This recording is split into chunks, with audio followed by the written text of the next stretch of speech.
Why soups always taste better at restaurants. Wait until the end to find out.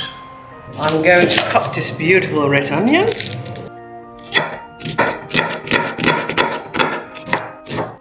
You always have to wait for the pan to become warm.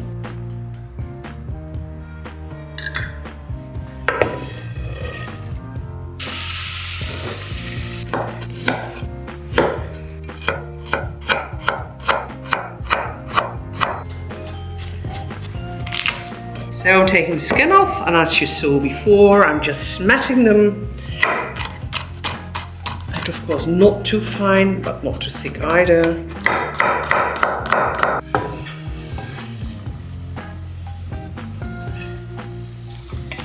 And just fry it off about 2 minutes, 3 minutes.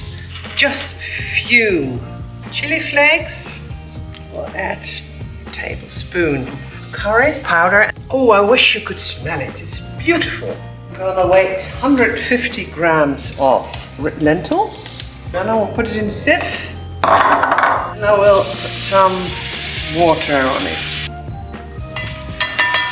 We'll add some cherry tomatoes. I will fill this one with water.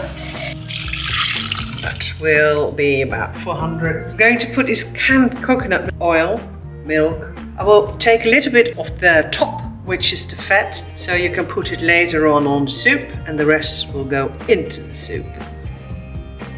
And the rest I will go into this gorgeous soup. And I'll put the lid on. I'll cut the stalks. So, adding the stalks of the coriander, some salt, some pepper. This is the final result. And this is for about 4 to 6 people.